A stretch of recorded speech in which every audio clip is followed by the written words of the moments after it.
Hi, നമസ്കാരം. എല്ലാവർക്കും സുഖമല്ലേ? നമ്മളിന്ന് ഡിസ്കസ് ചെയ്യുന്നത് മാൾട്ട വർക്ക് പെർമിറ്റ് എങ്ങനെ നമുക്ക് ഫ്രീ ആയിട്ട് ഏജൻസി ഒന്നും ഇല്ലാണ്ട് നമുക്ക് കിട്ടും എന്നതിനെക്കുറിച്ചാണ്. നമുക്കറിയാം, പണ്ട് മുതലേ നമ്മൾ ഗൾഫിലേക്കാണ് എല്ലാവരും ജോലി അല്ലെങ്കിൽ ബിസിനസ് ആവശ്യത്തിന് വേണ്ടി പോയിരുന്നത്.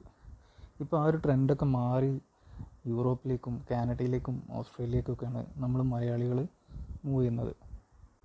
അത് ആക്ച്വലി നമുക്ക് ഇതിനെപ്പറ്റി ഒരു ഐഡിയ ഇല്ലാഞ്ഞിട്ടാണ്. പിന്നെ ഇപ്പം ഇൻ്റർനെറ്റും യൂട്യൂബിലും ഒത്തിരി ചാനലും കാര്യങ്ങളൊക്കെ വന്നപ്പം നമുക്ക് നമ്മളെക്കൊണ്ട് പറ്റും എന്നുള്ളൊരു ഫീല് വന്നു. അതേപോലെ തന്നെ ഈ ഒരു അറിവില്ലായ്മ മുതലെടുക്കുന്ന ഏജൻസികളും ആൾക്കാരും നമുക്ക് ചുറ്റുമുണ്ട്. അതായത് ഒത്തിരി ക്യാഷൊക്കെ വാങ്ങിയിട്ട് റിക്രൂട്ട് ചെയ്യുന്ന ആൾക്കാർ. ഓക്കെ, അപ്പം മാൾട്ട എന്ന് പറഞ്ഞു കഴിഞ്ഞാൽ ഒരു ഐലൻഡാണ്, ഇറ്റലിക്ക് അടുത്തുള്ള ഒരു ഐലൻഡാണ്. യൂറോപ്യൻ യൂണിയനിൽ പെടുന്ന രാജ്യമായതുകൊണ്ട് നമുക്ക് ഷെങ്കൻ വിസയാണ് കിട്ടുക. ഷെങ്കൻ വിസ എന്ന് പറഞ്ഞു കഴിഞ്ഞാൽ യൂറോപ്യൻ യൂണിയനിൽ പെടുന്ന 26 രാജ്യങ്ങളിലേക്ക് നമുക്ക് ഫ്രീ എൻട്രിയാണ്, വിസയുടെ ആവശ്യമൊന്നുമില്ല. അതേപോലെ പല രാജ്യങ്ങളും വിസ ഓൺ അറൈവൽ കൊടുക്കുന്നുണ്ട് ഷെങ്കൻ വിസ ഹോൾഡർക്ക്. അപ്പോൾ അങ്ങനെ ഒത്തിരി ബെനിഫിറ്റ് ഉണ്ട് മാൾട്ട അല്ലെങ്കിൽ യൂറോപ്പിലെ ഒരു വിസ നമുക്ക് കിട്ടിക്കഴിഞ്ഞാൽ. മാൾട്ടയുടെ ഒരു ബെനിഫിറ്റ് എന്താണെന്ന് വെച്ച് കഴിഞ്ഞാൽ അവിടേക്കുള്ള എൻട്രി കുറച്ചുകൂടെ എളുപ്പമാണ്. ബാക്കി യൂറോപ്യൻ യൂണിയനിലെ കൺട്രീസൊക്കെ വെച്ച് നോക്കിയാൽ വിസ റിജക്ഷനുള്ള ചാൻസൊക്കെ കുറവാണ്. അതേപോലെ അവിടുത്തെ ടെമ്പറേച്ചർ നമുക്കെല്ലാം അഫോർഡ് ചെയ്യാൻ പറ്റുന്ന, ഓവർ തണുപ്പുമില്ല എന്നാൽ ഓവർ ചൂടും ഇല്ലാത്തൊരു നല്ലൊരു ടെമ്പറേച്ചറാണ് അവിടുത്തെ വരുന്നത്. അതേപോലെ ഇംഗ്ലീഷ് സ്പീക്കിംഗ് കൺട്രിയാണ്. അതായത് അവിടുത്തെ ലാംഗ്വേജ് മാൾട്ടീസ് ആണെങ്കിലും ഇംഗ്ലീഷ് ഒത്തിരി പേര് യൂസ് ചെയ്യുന്നുണ്ട്. അതേപോലെ ടാക്സ് കമ്പാരിറ്റീവ്ലി കുറവാണ്. മറ്റു യൂറോപ്യൻ രാജ്യങ്ങളൊക്കെ വെച്ച് നോക്കുമ്പോൾ സാലറി സ്കെയിൽ കുറവായിരിക്കും. എന്നാലും ഒത്തിരി മലയാളികൾ ഇപ്പം മാൾട്ടയിലേക്ക് പോകുന്നുണ്ട്. ഒരു യൂറോപ്പിലേക്കുള്ളൊരു എൻട്രൻസ് ആയിട്ടാണ് മാൾട്ടനെ കാണുന്നത്. നമുക്ക് അവിടെ പോയി വർക്ക് ചെയ്തതിന് ശേഷം പിന്നെ വേറൊരു രാജ്യത്തേക്ക് പോകാൻ വളരെ എളുപ്പമായിരിക്കും.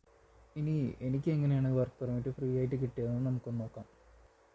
ഞാൻ കുവൈറ്റിലായിരുന്നു ആദ്യം വർക്ക് ചെയ്തുകൊണ്ടിരുന്നത്. അവിടെ ഒരു ഫുഡിൻ്റെ കമ്പനിയിൽ പ്രൊഡക്ഷൻ സൂപ്പർവൈസറായിട്ടാണ് വർക്ക് ചെയ്തത്. ഓൾമോസ്റ്റ് 3 ഇയർ ഞാൻ അവിടെ വർക്ക് ചെയ്തു. അത് കഴിഞ്ഞിട്ട് ഞാൻ നാട്ടിൽ വെക്കേഷന് വന്ന ടൈം എനിക്ക് ദുബായിലേക്ക് മാറാൻ നല്ലൊരു ആഗ്രഹം ഉണ്ടായിരുന്നു. യൂറോപ്പ് എൻ്റെ മൈൻഡിലുണ്ട്, പക്ഷേ അതൊരു കുറച്ച് കഴിഞ്ഞിട്ട് ഫ്യൂച്ചർ പ്ലാൻ ആയിട്ട് വെച്ചതായിരുന്നു. അങ്ങനെ ഞാൻ ദുബായിൽ ഉള്ള ഒരു ജോബ് ഓപ്പർച്യൂണിറ്റി അപ്ലൈ ചെയ്തുകൊണ്ടിരിക്കുന്നതിൻ്റെ ഇടയ്ക്ക് Indeed.com എന്നുള്ള സൈറ്റിലാണ് ഞാൻ മാൾട്ടയിലേക്കുള്ള ഈ ഒരു ഓപ്പർച്യൂണിറ്റി കണ്ടത്. അങ്ങനെ ഞാൻ ഒക്ടോബർ 2021 അപ്ലൈ ചെയ്യുന്നത്. ഓൺലൈൻ അപ്ലൈ ചെയ്തു. പിന്നെ കുറച്ച് ദിവസം കഴിഞ്ഞപ്പോൾ എനിക്ക് റിപ്ലൈ വന്നു എൻ്റെ മെയിലിലോട്ടേക്ക്. അതേപോലെ ഞാൻ എന്ത് ചെയ്തു എന്ന് വെച്ച് കഴിഞ്ഞാൽ ഈ കമ്പനിയുടെ പേര് വെച്ചിട്ട് അവരുടെ സൈറ്റിൽ കയറി ഇത് ജെന്യൂൻ ആണോ എന്ന് ചെക്ക് ചെയ്തു. അവരുടെ വെബ്സൈറ്റിലും ഒഫീഷ്യൽ വെബ്സൈറ്റിലും ഈ ഒരു വാക്കൻസി പോസ്റ്റ് ചെയ്തിട്ടുണ്ട്. അപ്പോൾ പിന്നെ എനിക്ക് കുറച്ചുകൂടെ ധൈര്യമായി. അങ്ങനെ കമ്പനി എന്നെ കോൺടാക്ട് ചെയ്തു, മെയിൽ ത്രൂ കോൺടാക്ട് ചെയ്തു. നവംബറിൽ ഇൻ്റർവ്യൂ നടന്നു. 2 റൗണ്ട് ഇൻ്റർവ്യൂ ഉണ്ടായിരുന്നു. ഫസ്റ്റ് റൗണ്ടിൽ HR-ഉം പിന്നെ വേറൊരു സ്റ്റാഫുമാണ് ഉണ്ടായിരുന്നത്. ഒരു ഓൾമോസ്റ്റ് 1 അവറോളം ഉണ്ടായിരുന്നു ഇൻ്റർവ്യൂ. അത് കഴിഞ്ഞിട്ട് പിന്നെ സെക്കൻഡ് റൗണ്ട് എന്ന് പറയുന്നത് ആഫ്റ്റർ 2 വീക്കാണെന്നാണ് എൻ്റെ ഒരു ഓർമ്മ. ആഫ്റ്റർ 2 വീക്ക് പിന്നെ അത് വിത്ത് CEO ആയിരുന്നു, കമ്പനിയുടെ CEO ആയിട്ട്. അത് ഓൾമോസ്റ്റ് 1/2 മണിക്കൂർ ഉണ്ടായിരുന്നു. സെക്കൻഡ് റൗണ്ട് ഇൻ്റർവ്യൂ കഴിഞ്ഞു. പിന്നെ 1 വീക്ക് കഴിഞ്ഞതിന് ശേഷമാണ് എനിക്ക് മെയിൽ വരുന്നത്, സെലക്ട് ആയിട്ടുണ്ട്, അതേപോലെ ഓഫർ ലെറ്റർ അയച്ചു തരാം സൈൻ ചെയ്യാൻ വേണ്ടിയിട്ടെന്ന് പറഞ്ഞു. ഓഫർ ലെറ്ററിൻ്റെ കൂടെ നമുക്കൊരു 17 പേജുള്ള ഒരു ഡോക്യുമെൻ്റ് വെച്ച് തരും മെയിലിൽ. അത് നമ്മൾ സൈൻ ചെയ്തിട്ട് ഓഫർ ലെറ്ററിൻ്റെ കൂടെ സ്കാൻ ചെയ്ത് തിരിച്ചയച്ചു കൊടുക്കണം. അതിൽ നമ്മളെ ജോബ് ഡിസ്ക്രിപ്ഷനും അതേപോലെ നമുക്കവിടെ കമ്പനിയുടെ ഡീറ്റെയിൽസ്, ഒത്തിരി കാര്യങ്ങൾ നമ്മൾ അപ്രൂവ് ചെയ്തു എന്ന് പറഞ്ഞിട്ടുള്ളൊരു ഡോക്യുമെൻ്റാണത്.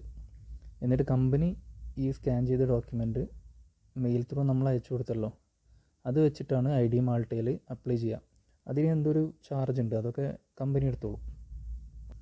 അങ്ങനെ നമുക്ക് ID മാൾട്ടയിൽ നിന്ന് അപ്രൂവൽ കിട്ടിക്കഴിഞ്ഞാലാണ് പിന്നെ വർക്ക് പെർമിറ്റ് അതേപോലെ നോട്ടറി സൈൻ ചെയ്തിട്ടുള്ളൊരു ഡോക്യുമെൻ്റ് നമുക്ക് കമ്പനി കൊറിയറായിട്ട് നമുക്ക് അയച്ചു തരും. അതാണ് നമ്മൾ എംബസിയിൽ കൊടുക്കേണ്ടത് വിസയ്ക്ക് അപ്ലൈ ചെയ്യാൻ വേണ്ടിയിട്ട്. അതാണ് മാൾട്ടയിലേക്കുള്ള പ്രൊസീജിയർ.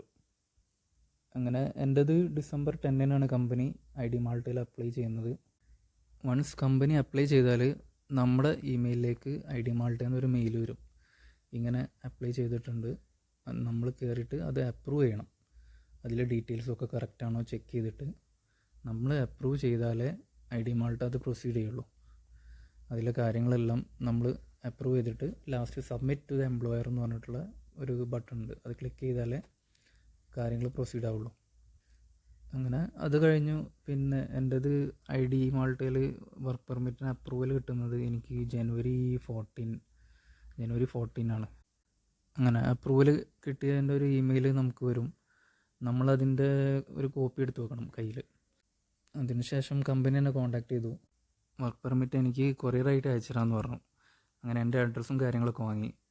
അങ്ങനെ മാർച്ച് 20 DHLൻ്റെ കൊറിയറായിട്ട് വർക്ക് പെർമിറ്റ് എൻ്റെ കയ്യിൽ കിട്ടുന്നത്. ആ ഡോക്യുമെൻറ്റിൽ നോട്ടറി സൈൻ ചെയ്തിട്ടുള്ള നമ്മുടെ കോൺട്രാക്റ്റ്, അതേപോലെ അക്കോമഡേഷൻ്റെ ഡീറ്റെയിൽസ്, പിന്നെ കമ്പനിയുടെ ഡീറ്റെയിൽസ്, അവരുടെ ഓണറുടെയും HR-ൻ്റെയും ID കാർഡ്, അതെല്ലാം അടങ്ങിയൊരു ഡോക്യുമെൻ്റാണ്. ഇതാണ് നമ്മൾ VFSൽ അല്ലെങ്കിൽ എംബസിയിൽ വിസക്ക് വേണ്ടി കൊടുക്കുമ്പം വെച്ച് കൊടുക്കേണ്ട ഡോക്യുമെൻറ്റ്. പാസ്പോർട്ടിൻ്റെ കൂടെ ഇതും പിന്നെ ആപ്ലിക്കേഷൻ ഫോം അങ്ങനത്തെ കാര്യങ്ങളൊക്കെ ഉണ്ട്. അതിനെക്കുറിച്ച് ഞാൻ വേറൊരു വീഡിയോ ചെയ്യാം. എൻ്റെ VFSലെ അപ്പോയിൻമെൻറ്റ് ഏപ്രിൽ 20 ഞാനത് ജാനുവരിയിൽ ബുക്ക് ചെയ്തുകൊണ്ടാണ് എനിക്ക് ഏപ്രിൽ കിട്ടിയത്. അപ്പോൾ നമ്മളിങ്ങനെ എന്തെങ്കിലും പ്രോസസ്സിലാണെങ്കിൽ കുറച്ച് നേരത്തെ തന്നെ അപ്പോയിൻമെൻറ്റ് എടുക്കാൻ നോക്കുക. VFSലെ അപ്പോയിൻമെൻറ്റ് കിട്ടാൻ ഒത്തിരി ബുദ്ധിമുട്ടാണ്. ഇപ്പം നോക്കിക്കഴിഞ്ഞാൽ ഓഗസ്റ്റോ അല്ലെങ്കിൽ സെപ്റ്റംബറൊക്കെ ആയിരിക്കും കിട്ടുക.